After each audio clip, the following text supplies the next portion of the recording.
How's it going, everybody? ZoinkMeister Patrick here, joined again by Adam of ZoinkMeister, and today we'll be playing more Doom 2016 for the PC. Yeah. Yeah, there are more credits. So yeah, I would have liked it if they did the regular credits and then they did this credit. So we can skip this one, or do you want to talk through it? Because we basically, that's Doom. Yeah, well, I mean, we could do like final thoughts about this game. I mean, I doubt we're gonna have like a platinum. No one's platinuming this game or anything. So I mean, the multiplayer, I think, is still running on PC. yeah, but you have to beat the game on like the hardest difficulty, and maybe you'll do that, I guess. Yeah. So I thought this would be this. This is of course always a good opportunity for us to talk about our final thoughts on the game. What do we think of this game? And what we might score it and stuff like that, if we were to give it a score, which it's not complete, so this wouldn't be like a full final score, but just kind of like a... Although we're very, like, we basically 100% of the campaign, except for that one, like, I mean, the runes, which is basically just use them a lot. Right, and then we haven't gotten all the achievements just because the achievements are like, play the multiplayer and stuff like that. So this would be not including the multiplayer. Campaign completion. Yeah, campaign completion on medium difficulty. What do we think of the game? And I think when this came out, this game was kind of crazy. Like, I mean, there were other arcade shooters, like the Wolfenstein games, for example, but none of them were as pure, like, to the genre. Like, this is like, I was expecting nothing from this game. I don't know if I actually told you how I came about purchasing this game the first time. You did not. I went to the store to go buy, I believe it was Uncharted. Okay. And they didn't have it. It was like sold out, and I was like, wow. I guess I'll get this. I don't know. I was bent on not leaving empty-handed. That's crazy. So I got Doom 2016, and I was like, I guess this will hold me off or whatever. Yeah. Turned out to be, I mean, 2016. I think another game got my game of the year, but this was like a close second or third. Probably. I'll bet if I looked at 2016, I'd be like, no, this other game probably got my game of the year. I think Overwatch came out that year too. Oh wow. Which I didn't play Overwatch, but like. That's why I can't say it's not my game of the year. Right. I guess, I mean, if it's my game of the year, but I ended up playing it. I loved it so hard. I thought it was like, oh my God, this game looks great. It plays great. It plays so fast and free. It plays how I imagined Master Chief plays, like if it wasn't a video game. Yeah. He plays like an actual superhuman, whereas Master Chief is supposed to be like superhuman, but as you play as him, you're like clearly killable and like... Right. Like, this is like cutscene Master Chief. Yeah, cutscene Master Chief is insane.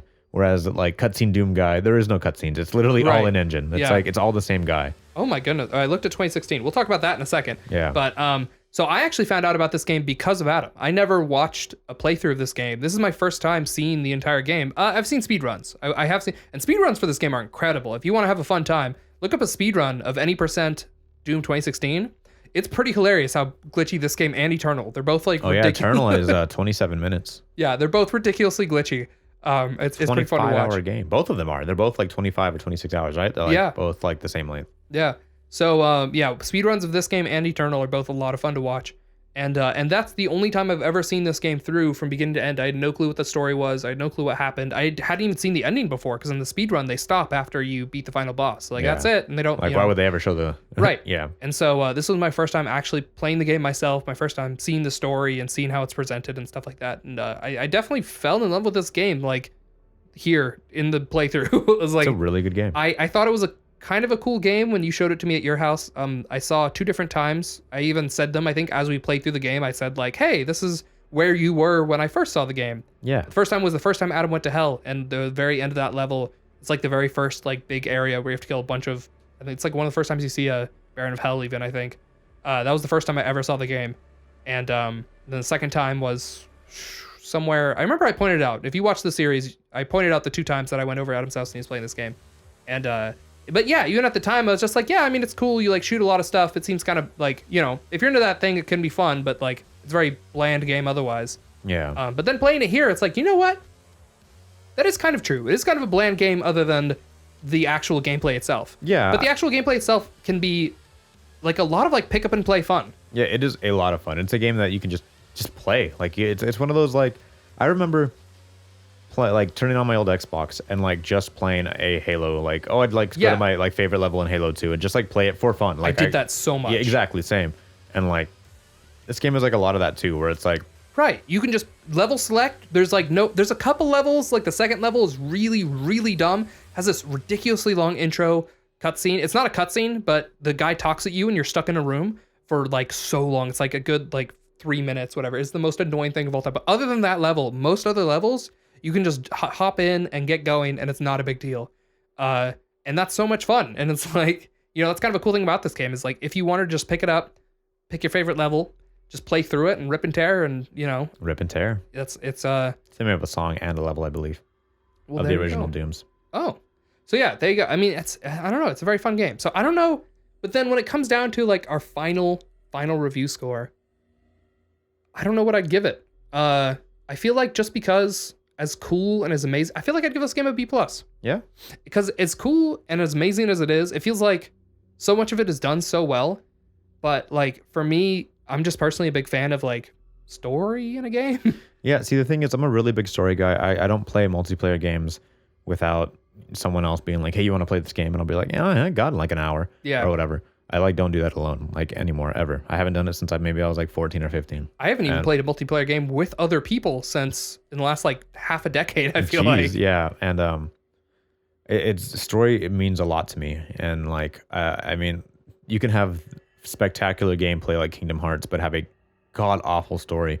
And it like totally brings, because I really care about like, artistic design decisions. I mean, things can look pretty, things can like have the most gorgeous amount of imagination together, but if they're not existing in this like cohesive world together, then I feel like it doesn't blend itself very well. And this game, I guess, does a great job having fantastic gameplay and having a great world.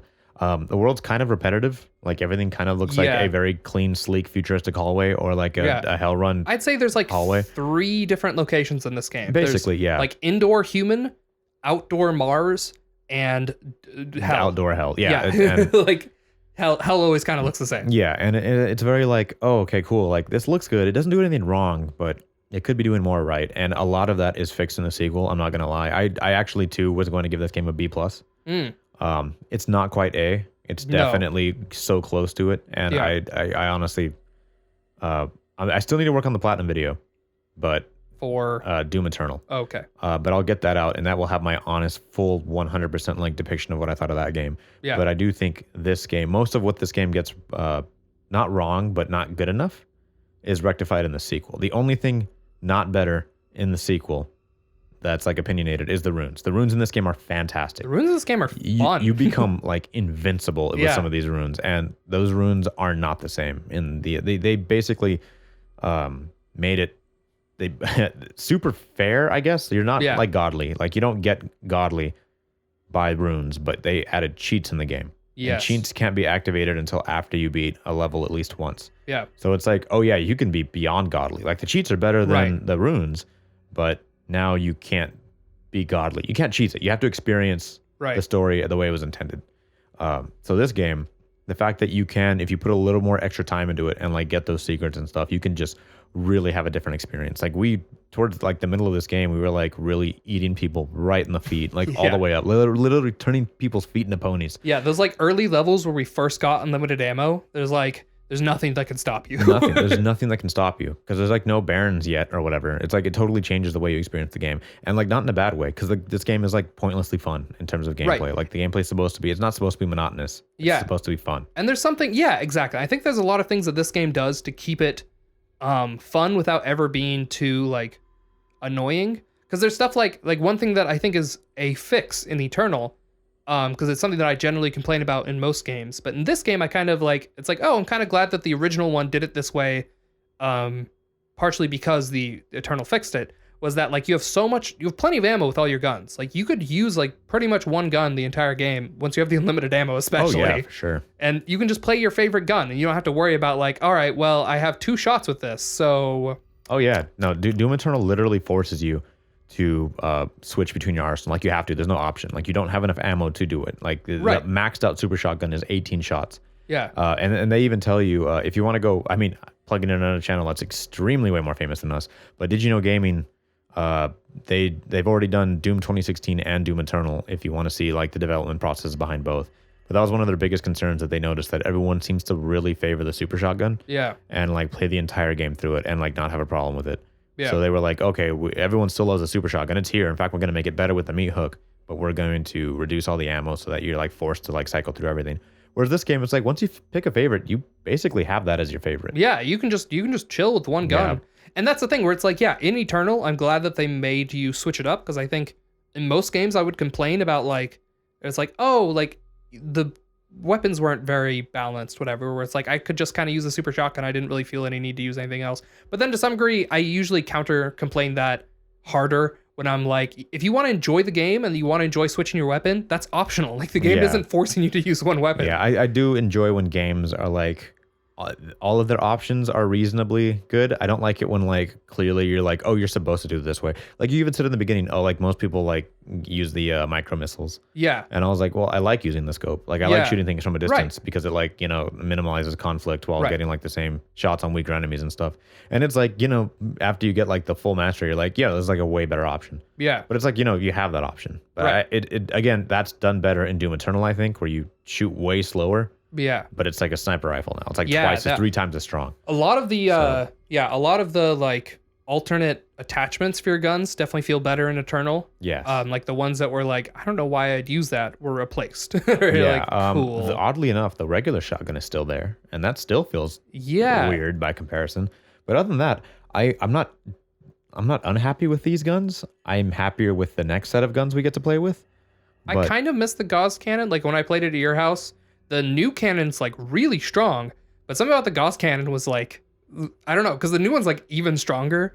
Yeah. And the Gauss cannon felt like an actual gun, whereas like the new one's like, this is like a weird crossbow. Oh, this is like a bazooka lightning. Yeah, thing. it's like crazy. But enough narking over the next game. I only brought it up so hard to begin with is because I really like this game, like a lot. I wish I could have platinumed it. I actually tried to platinum it when I lived far, far away, when ZoinkMeister had two separate locations, literally 8 hours from each other. But I could not because of multiplayer trophies. Oh, okay. So yeah, this was one of the few games that was on the cutting room floor in terms of like platinuming. Yeah. So I mean, you probably already know, but I mean, this is my version of a short opinion on a game, because I feel like someone can't 100% be professional on something unless they like absolutely experienced it. Like I've literally watched all of Gravity Rush 2 through Patrick. Through several occasions. And like, I could like watch a playthrough again, but like that doesn't make me, like a master of it. That's like, oh, go to Patrick for that. He did it all already. Like you can't. Yeah, these reviews are definitely like asterisk reviews in that like we've not played the multiplayer, so this review does not encompass the multiplayer in any way. I had to play so much multiplayer in Eternal to get that trophy. Yeah, and like you also have to beat the game on the hardest difficulty, to get the trophy. Which I believe took a long time. I believe that like IGN had a story when this game first came out that for the first week, no one beat it. Wow. Yeah, I mean, this game is kind of ridiculous. I don't know. I'm not a huge fan of like games that are difficult for the sake of being difficult and have no other like positives about them. Sekiro got Game of the Year last year. Go on. I know.